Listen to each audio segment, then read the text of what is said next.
काय याला काय म्हणशील तू सांग? प्रेम. Star trucks. उस चांद पर दाग लगा दिया. रोज आम्ही समीर दादाला हास्य जत्रेत बघतो. आज तुझं काय चुकलं, आज काय नाही, हे बाजूला ठेवून कामाचा आनंद घेणं हे आम्हाला तिथे जमत नाही. तर तो आनंद इथे घेता आला, याचं समाधान आहे. मला एक भीती होती सतत की जेवढं मी आजपर्यंत 7 वर्षात समीरला आणि ईशाला सांगितलंय त्याचा सगळ्याचा वचपा ते या 25 दिवसात काढतील की काय. सगळ्या कलाकारांचा तोच प्रॉब्लेम आहे. मनासारखं जगायला 4 चौघात आम्ही 4 वेळा विचार करतो आणि तरच जगतो.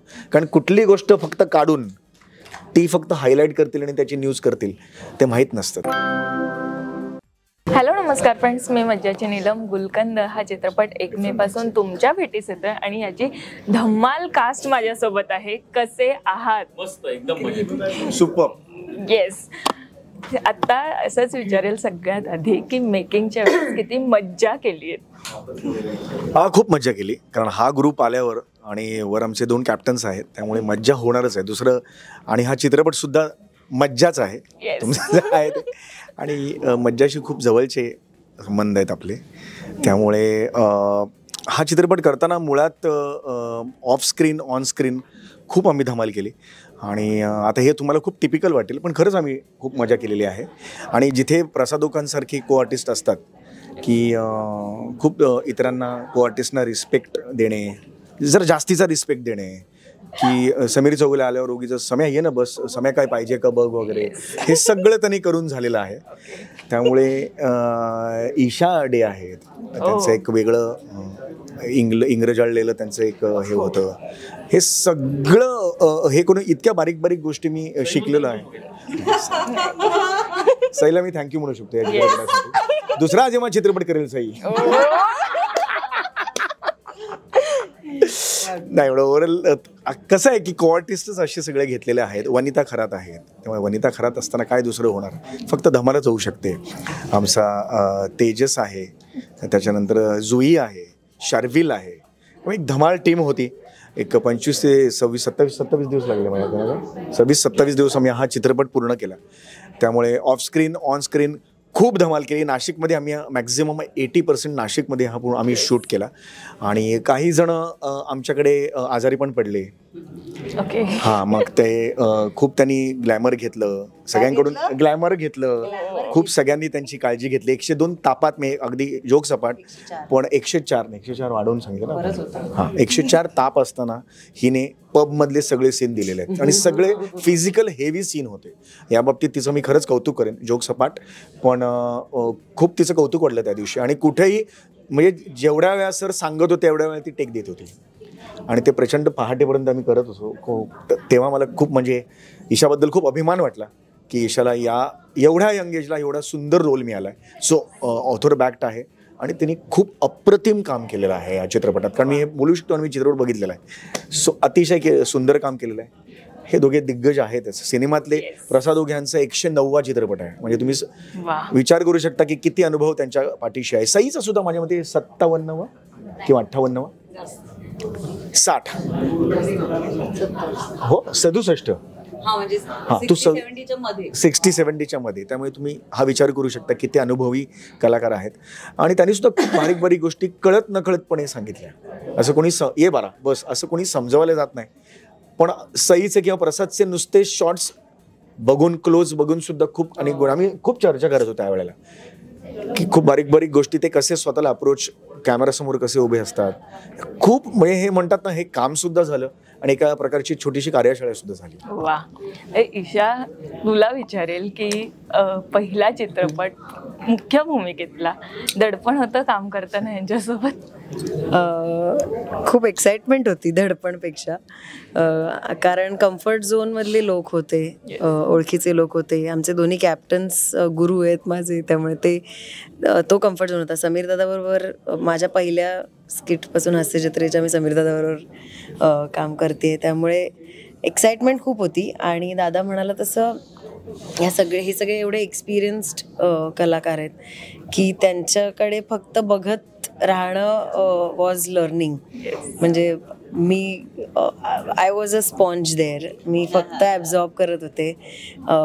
प्रत्येकाचं काही ना काहीतरी माझ्याकडे असं ऑब्झर्वेशन जे डोक्यात माझ्या घट्ट बसलंय असे आहेत. सई ज्या प्रकारे खूप इंटरनलाइज प्रोसेस करून काम करते ते मला इतकं इंटरेस्टिंग वाटायचं बघायला की ते बघताना खूप सोपं दिसतं, पण ते ॲक्टर असल्यामुळे मला कळतं की ते किती कठीण आहे अचीव करणं. आणि विथ दॅट तिच्याकडे एक्सपिरियन्स असल्यामुळे टेक्निक पण आहे. तर त्या दोन्हीचं कॉम्बिनेशन ज्या प्रकारे तू करतेस ते माय Especially तो scene गुडनेस. जिथे तू बाईला, आपण नाही का बोललो, ते बाई असते घरी आली, तर तुझं काहीतरी सुरू असतं, 100 गोष्टी एकत्र 100 करत गोष्टी असते. येऊन तू तिथे सांगत असतेस, ऍट द सेम टाइम मोबाईलवर बघत असतेस. तो सीन मला भयंकर आवडतो तुझा, फार अप्रतिम केलास तो सीन. तसंच प्रसाद दादाचं मला असं जाणवलं की त्याला टेक्निकल नॉलेज पण इतकं आहे, तो डिरेक्टर पण असल्यामुळे. तर ते मला असं झालं की मी ड्रामा स्कूलमध्ये शिकले, त्यामुळे मी फक्त ॲक्टिंग रिलेटेड गोष्टी शिकले. तर त्याचं काम बघताना मला ते एवढं इंटरेस्टिंग वाटलं की हेच नॉलेज असणं सुद्धा खूप महत्त्वाचं आहे. की नुसतं अगदी माईक कसा लावायचा पासून काय फ्रेम लागली आहे हे अवेअर असणं, त्याच्याप्रमाणे ॲक्टिंग करावी असं नाही, पण तो अवेअरनेस कॅमेरासाठी खूप महत्त्वाचा आहे, जो कमाल आहे त्याच्याकडे. आणि ऑफकोर्स 109-110 फिल्म्स केल्या आहेत त्यांनी. समीर दादा माझा सगळ्या कम्फर्ट झोन होता तिकडे. म्हणजे समीर दादाचे आणि माझे भरपूर सीन्स एकत्र आहेत आणि त्या सगळ्या दरम्यान आम्ही इतकी वर्ष एकत्र काम केलं आहे की मला जेव्हा काहीतरी म्हणजे कळत नाही आहे सर काय म्हणतायत अशा झोनमध्ये मी असताना ना, असं पटकन आपल्याला सांगता येत नाही, तर तेव्हा दादाला कळायचं. आणि तो असं असायचं की हे बघ असं करूया, आपण असं करून बघूया, मग सर काय म्हणतात बघूया. तर असं ही वॉज देअर प्रत्येक प्रॉब्लेममध्ये. किंवा आता आमच्यात एवढा कम्फर्ट आहे की मी असं पटकन बोलता बोलता हात वगैरे लावते दादाला. तर ॲज कॅरेक्टर्स आम्ही काय होतो दादा, अनोळखी नाही काय होतो, अरे चिपी पिची परिचित होतो आम्ही, अपरिचित होतो. तर तेव्हा सर सांगायचे की म्हणजे असं अननोईंगली कधी कधी होतं असं की नाही इकडे नका जाऊ, पण तिथे कॅरेक्टर म्हणून आम्ही तसे फॅमिलियर नाही आहोत, त्याच्यामुळे ते अवॉइड करणं. तर ते खूप खूप मज्जा होती सगळं काम करण्यात. आणि दोन्ही सर आमचे मॅजिशियन्स आहेत, सचिन मोठे सर, गोस्वामी सर. आणि ते सतत त्यांना काहीतरी बेटर सीन करण्यासाठी सुचत होतं आणि ते कसं त्या सीनला बेटरच करेल, कॉम्प्लिमेंटच करेल, असं करत करत ते फिल्म पूर्ण शूट झाली. पण प्रसाद, मला हिचं काम आवडलं ईशाचं, म्हणून मी तिला एक स्टारबक्सची छान पाण्याची बाटली दिली आणि तिने त्याच दिवशी ती पाडली समोरच माझ्या, आणि एवढं पोक आलं. ह्याला तू काय म्हणशील? एक्साइटमेंट. तो म्हणाला मला टीजर मधला तुझा एक खूप लुक आवडला म्हणून त्याने मला गिफ्ट दिलं आणि मी एक्साइटमेंटने तसं उघडत होते आणि ते हातातलं सटकलं आणि त्याला काय, याला काय म्हणशील तू सांग? प्रेम. उस चांद पर दाग लगा दिया. येस. पण आता सईकडे जाईल. सई, जसं समीर दादा जसा मगाशी म्हणाला की तू नाही म्हणालेलीस, तो नव्हता तर काय सांगशील? तू वेगवेगळ्या भूमिका करते, चॅलेंजिंग असतात किंवा तू चॅलेंजेस म्हणून घेतेस. या भूमिकेत काय वेगळे पण होतं आणि ही भूमिका प्रेक्षकांसमोर कशा वेगळ्या पद्धतीने येणार आहे तुझी? मला असं वाटतं की माझ्या समज आणि वयापेक्षा मोठी भूमिका आहे आणि अशा भूमिकांना तुम्हाला इंटरनलाइज करायला काही रेफरन्स नसतो, तर त्याची मजा असते. तर मला हा एक चॅलेंज वाटला, म्हणून मी ही भूमिका स्वीकारली. आणि एक वेगळा आनंद असतो जेव्हा आपण रोज आम्ही समीर दादाला हास्य जत्रेत बघतो, त्याला ऑलमोस्ट म्हणजे आज तुझं काय चुकलं, आज काय नाही, हे बाजूला ठेवून कामाचा आनंद घेणं हे आम्हाला तिथे जमत नाही. तर तो आनंद इथे घेता आला, याचं समाधान आहे. वा. पण प्रसाद दादा, मगाशी टचअपच्या वेळी दिलेली कॉम्प्लिमेंट त्यांना जे सुरू होतं ते एकदा प्रेक्षकांसमोरही होऊन जाऊ दे. मगाशी बोललास ना की अरे सई, ईशा माझ्यासोबत असतात. बघ ना, खरंच सई आता या ब्लॅक साडीमध्ये इतकी सुंदर दिसतीये, किंवा ईशानी जो अटायर परिधान केलाय त्याच्यात इतकी गोड दिसतीये. ह्याचं सोडा, पण माझ्याकडे पण मी मगाशी किंवा नाही, समीर सुद्धा बघ ना किती देखणा दिसतोय. एवढे 3 देखणी आणि सुंदर व्यक्तिमत्व असताना माझ्यासारख्या रॉ माणसाकडे कोण कशाला बघेल, कोण कशाला बघेल असं मला खरंच वाटतं. तुला वाटतं का असं? खरंच बरोबर बोलतोय नाही? बघतील माझ्याकडे पण लोक. थँक्यू, तुला असं वाटलं त्याबद्दल. पण दादा ही भूमिका किती वेगळी आणि किती चॅलेंजिंग. आणि जसं सई म्हणाली की आपण हास्यरसिक असतं तेव्हा तुम्ही त्यांना सांगत असता त्यांच्या चुका वगैरे, पण त्यांच्यासोबत काम करणं हा एक वेगळा अनुभव होता. नाही, मला एक भीती होती सतत की जेवढं मी आजपर्यंत 7 वर्षात समीरला आणि ईशाला सांगितलंय त्याचा सगळ्याचा वचपा ते या 25 दिवसात काढतील की काय, ते मला सांगतील कसं ते हे जरा नीट कर वगैरे, असं मला खूप भीती होती. पण सुदैवाने तसं काही झालं नाही, कारण गोस्वामी होते सेटवर. गोस्वामी समोर असताना ते दोघं मला असं बोलणार नाहीत याची मला खात्री होती. गोस्वामी नसते तर ते दोघं नक्की बोलले असते मला की जरा नीट काम कर वगैरे. समीर तर अगदीच बोलू शकतो मला तसं, पण गोस्वामी होते त्यामुळे ते पाणी आलं तुझ्या डोळ्यात.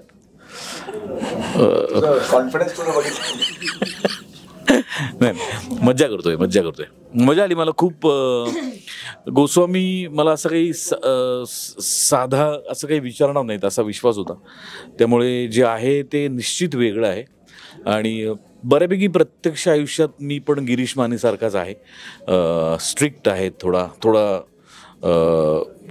पटकन राग येतो मला काही गोष्टींचा, आणि जे वाटतं ते मला तोंडावर मी व्यक्त होतो. जे आहे ते त्या क्षणी तिथल्या तिथे सांगणं मला फार महत्त्वाचं वाटतं, जे गिरीशचं व्यक्तिमत्व आहे. आणि सईबरोबर मी काम केलं आहे, पण आता खूप गॅप गेली, 15-16 वर्षांनी काम करतोय. ईशाबरोबर मला काम करण्याची पहिल्यांदा संधी मिळाली, त्याबद्दल मी गोस्वामींचे खूप आभार मानतो. समीरबरोबर मी काम केलं आहे, पण मी तेव्हा डिरेक्टर होतो आणि तो ॲक्टर होता. चंद्रमुखीमध्ये तरी फार अप्रतिम काम केलं आहे, सिरियस काम केलं, त्याचं कॉमेडीला नॉमिनेशन झालं. पण त्यामुळे नंतर मीच कन्फ्यूज झालो की यांनी नक्की कसं काम केलंय. त्यामुळे पुढच्या चित्रपटात मी त्याला आता कॉमेडी रोलसाठी घेईन, तेव्हा तो सिरियस काम करेल. त्याच्यानंतर परीक्षकांना ते कॉमेडी वाटलं तर मी त्याला घेणंच बंद करेन, म्हणजे मी कास्टच नाही करणार. मग मी परत गोस्वामीने सांगितलं तू अजूनही पिक्चर कर आणि आम्हाला दोघांना घे, म्हणजे आम्हाला एकत्र काम तरी करता येईल. पण खूप मजा आली. समीर सेटवर असल्यानंतर वातावरण जसं हास्यजत्रे सेटवर असतं, प्रसन्न, मजा, धमाल, मस्ती. ईशा असल्यामुळे थोडंसं मध्ये थोडंसं घाबरायचो की लंडनवरनं शिकून आली आहे, आपल्याला काही नाही जमलं तर सगळ्यांसमोर बोलेल का, असं अशी भीती वाटायची. हां, तिच्या काही वेगळ्या पद्धती असतील. किंवा सई तशी खूप संताप आहे, कोणावरही पटकन चिडते, तर चिडून मला गेट आउट वगैरे असं म्हणाली सेटवर, तर मी काय करू, कुठे जाऊ, असं मी थोडं बुजलेल्या अवस्थेत होतो. एक मिनिट हे जातं का बघ ना एकदा तरी, म्हणजे प्रसाद हो बुजलेला हे जातं का बघ ना एकदा, स्वतःला विचारू, स्वतःला विचारू. ओव्हरऑल मला खूप मजा आली. हो, पण आता नात्यातील गुलकंद याविषयी काय सांगायला आवडेल तुम्हाला? सगळ्यांच्या वतीने मला असं वाटतं की गुलकंद हा संसारासारखा आहे. संसार जसा संसाराची वर्ष जशी जात जातात तसंच गुलकंद मुरत जातो, मॅच्युअर्ड होत जातो. त्यामुळे अशी एखादी वेळ येते की थोडंसं रिफ्रेश करण्याची गरज असते संसाराला, आणि त्यावेळेला आपल्याच नात्याकडे एका वेगळ्या दृष्टीने बघण्याची गरज असते. ती दृष्टी काय असावी हे सांगणारा हा चित्रपट आहे. नक्की आवडेल, 1 मेला नक्की बघा. हो, पण चल जाऊ डेटवर हे गाणं आहे, तर आठवणीतला डेट असं जर विचारलं तर काय असतील त्या? नाही, प्रत्येकाची आठवणीची डेट असू शकते. मी जेव्हा होतो, माझं जेव्हा 27 वर्षांपूर्वी लग्न झालं त्यावेळेला डेट ही फारशी कन्सेप्ट नसायची, कारण तेवढ्या खिच्यात पैसे नसायचे. डेट ही आत्ता कॉन्सेप्ट आली. आता काही नाही, मी बायकोला कुठेही बायकोबरोबर जाणं ही डेट माझी आहे, कारण तिला जास्तीत जास्त वेळ देणं किंवा तिचं फक्त ऐकणं.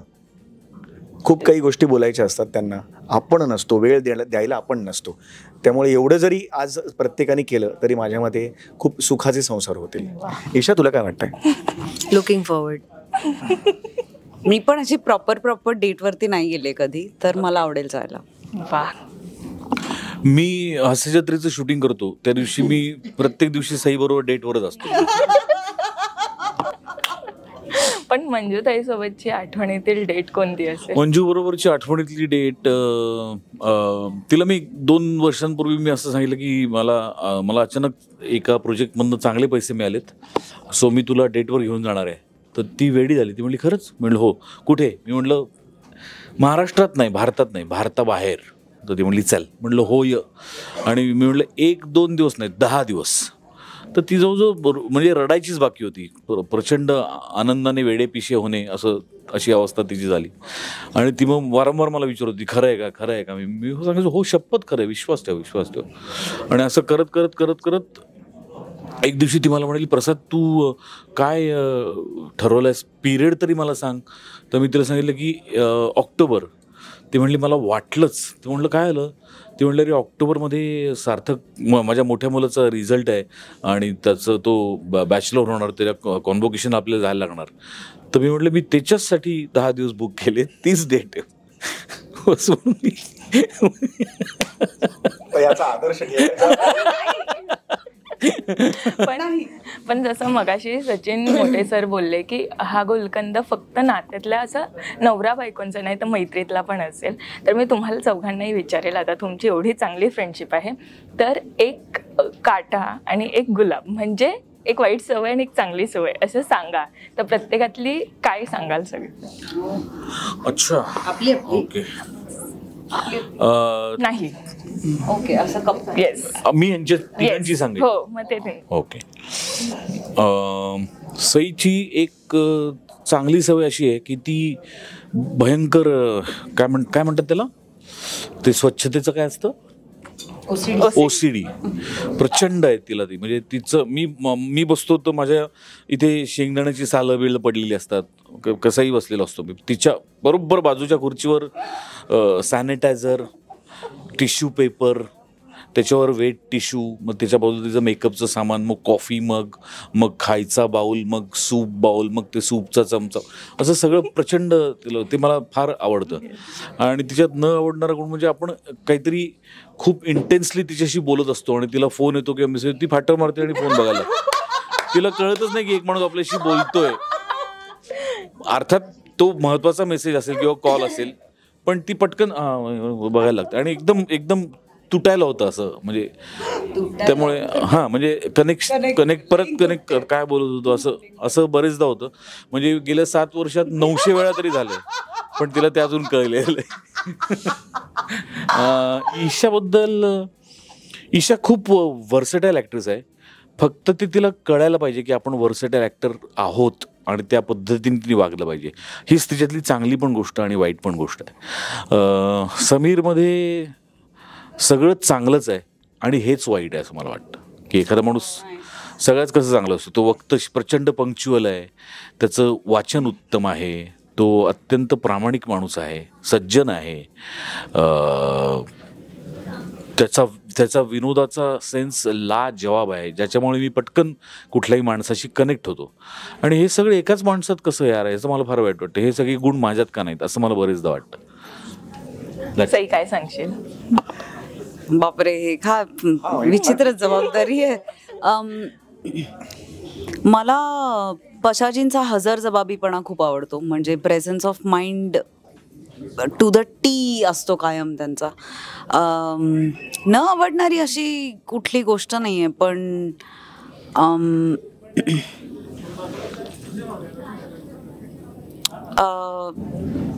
न आवडणारी अशी कुठली गोष्ट खरं तर मला दिसत नाही. अगदी काढायचीच झाली तर मला असं वाटतं की त्यांना वॉल ब्रेक करायला खूप वेळ लागतो. म्हणजे हे प्रत्येकाचा स्वभावाचा प्रश्न आहे, त्याच्यात काही चुकीचं वाईट बरोबर काहीच नाही, पण हे जाणवलेली गोष्ट. ईशाच्या बाबतीत ईशा मला खूप सिन्सिअर नटी वाटते. म्हणजे एक आपल्याकडे ना शिकायची वृत्ती किंवा त्याच्याबद्दल एक रेस्टलेसनेस असतो, तो मला खूप जाणवतो तिच्याकडून. आणि पशाजी म्हणाले तेच की तिने स्वतःवर जास्त विश्वास ठेवायला पाहिजे असं मला वाटतं. आणि तेच म्हणजे आत्ता तेच सगळ्यात जास्त गरजेचं आहे. सॅमी खूप विनम्र आहे. म्हणजे त्याचा विनम्रपणा मला कधी कधी शिकावासा वाटतो. आणि मला वाईट गोष्ट ही वाटत नाही, पण मला असं वाटतं की कधी कधी त्याला असं वाटतं की अख्ख्या जगाच्या विनोदाच्या जबाबदारी त्याच्या खांद्यावर आहे, पण ते तसं नाही आहे. आणि समटाईम्स ही कॅन रिलॅक्स, म्हणजे एक कधीतरी खूप रिलॅक्स होऊन पण काम करायला पाहिजे असं मला वाटतं. म्हणजे आता मी विनोद केला नाही तर जग बुडेल असं. प्रसाद दादा, माझ्याकडे वाईट काही नाही आहे खरं तर ह्या दोघांबद्दलही सांगायला. प्रसाद दादाचं मला खूप एक भारी वाटलेली गोष्ट या फिल्म दरम्यान की त्याची 109 110वी फिल्म होती आणि माझी पहिली फिल्म होती. And I did not realise the gap while working. ते खूप आणि the whole credit goes to him. Thank you दादा. सई ला मी ओळखायला लागण्याच्या खूप आधीपासून माझं प्रचंड प्रेम आहे सईवर. मला आय अडोर हर, ॲडमायर हर. आणि त्यामुळे असं असतं ना आपलं की आपल्याला आवडणाऱ्या माणसाचं सगळंच आपल्याला खूप आवडतं. तर ती अशी नुसती आमच्या सेटवर चालत आली तरी आमचं असं एकमेकांकडे लक्ष जातं की आईचं काय करायचं. त्यामुळे सईचं मला सगळंच आवडतं. समीर दादाबद्दल मी वाईट आधी सांगते. ही बोलली तेच माझ्या डोक्यात होतं की त्याला इतकं करायचं असतं, जी चांगली पण गोष्ट आहे. तो ज्या प्रकारे स्किटच्या आधी रेस्टलेस असतो, मला त्याचं प्रचंड काय म्हणजे असं मला ते खूप मी असं पाहिलंच नाहीये की इतकी वर्ष काम केल्यानंतरही एक माणूस स्किटच्या आधी एवढा रेस्टलेस आहे, जे खूप छान पण आहे इन अ वे. पण तेच त्याला त्रास पण देतं, कारण का तो सतत त्याच्यामुळे भरकटलेला असतो, पडत असतो, लागत असतं, आराम करत नाही. तर तेही सगळं थोडं त्यांनी लक्ष दिलं पाहिजे. आणि चांगली गोष्ट तो कमालच आहे. या दोघांबद्दल वाईट गोष्ट माझ्याकडे नाही आहे. प्रसादची 2 रूपं मी अनेक वर्ष बघतोय. एक जेव्हा तो दिग्दर्शक म्हणून मी चंद्रमुखी त्याच्याकडे केला, त्यावेळेला झपाटलेला प्रसाद कसा दिसतो हे मी पूर्ण अख्ख्या त्या 20 महिन्याभरात बघितलं. त्याच्यानंतर त्या प्रोसेसमध्ये आम्हाला असं जाणवलं की प्रसाद हा अत्यंत उत्तम वाचन करतो स्क्रिप्टचं. अत्यंत सामान्य स्क्रिप्ट त्याच्या हातात दिली, त्यांनी ती वाचल्यावर तो पिक्चर, तो चित्रपट करावा असा वाटतो. असं आपण चॅलेंज घेऊन सुद्धा तो जिंकू शकतो किंवा मी जिंकू शकतो, एवढा सुंदर तो हे करतो. त्याच्याबद्दल वाईट माझ्याकडे नाही आहे. उगीच कारण नसताना का बोलावं ना. काटे नाही आहेत, त्याचे काटे पण नाही बोचत. ते बोचणारे नसतात, ते थोडेसे किडे असतात, ते गमतीदार असतात.